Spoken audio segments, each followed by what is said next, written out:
Recently, I was talking to a farmer in Montana who said that his low protein in wheat cost his farm $300,000 this year. That's a lot of money, Brian. And when protein in wheat gets low, farmers get less money for their grains. So getting that protein up is very important.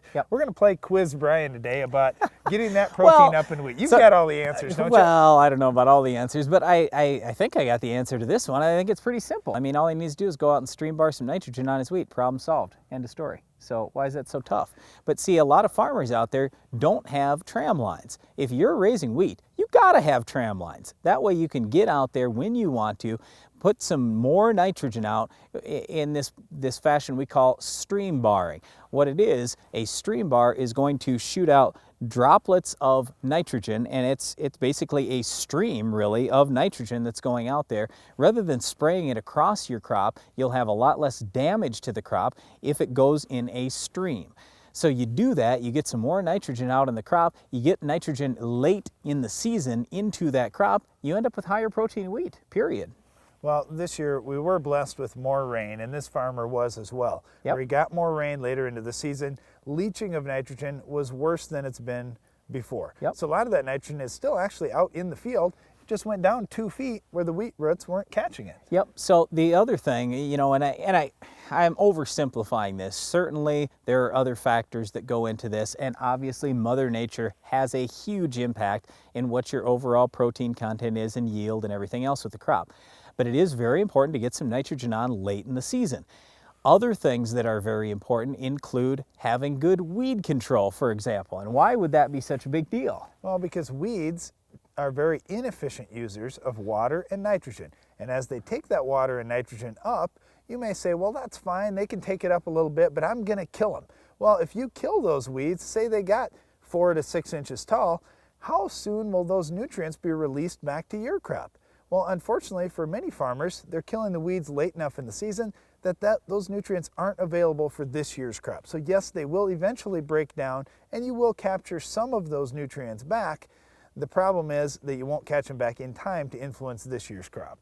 Well, another big deal is overall fertility. Okay, you talk about nitrogen. How about P and K and sulfur and boron and zinc and all the other nutrients?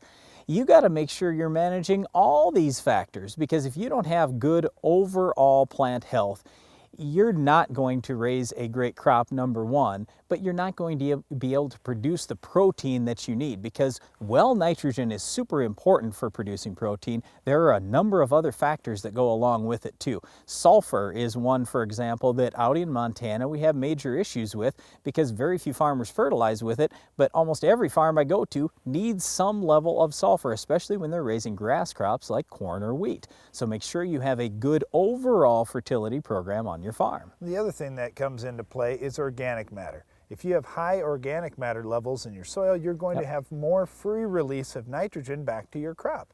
When your organic matter levels get low, like a piece of ground that I bought just a year ago with really low organic matter soils, it's not releasing hardly any nitrogen for my crop for free each year. So it makes a big difference.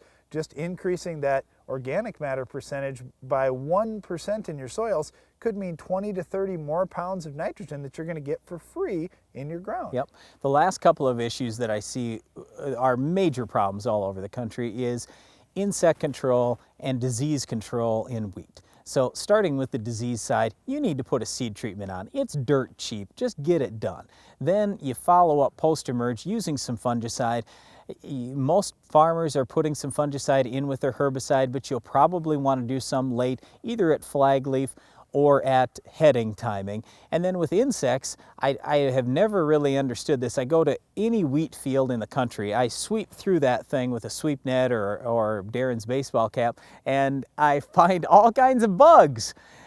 If you control those insects, you've got a much healthier plant, and it only costs $1 or $2 an acre to control bugs now. Insecticides are really inexpensive as well. Well, there are some difficult to control bugs like sawflies in Montana, for example, and when they cut off the flow of nutrients up to that head, even if you do everything right with the nutrients, that's all going to be negated when those sawflies come through, and you end up with light test weight wheat. There's just no way around that. You have to control sawflies. We have to find a way. So once again, Protein in wheat, if you want more protein, you've got to have tram lines in your field so you can stream bar some nitrogen, basically applying nitrogen later on in the season. It doesn't have to be real late, but let's say it's somewhere from the time your wheat is ankle high to knee high, somewhere in there, you need to get some more nitrogen on. You'll have higher protein levels, and then follow through all the rest of the steps we talked about today. Well, there are many steps that go into raising successful crops. One of those is certainly weed control. We'll show you how to control this week's weed coming up later in the show.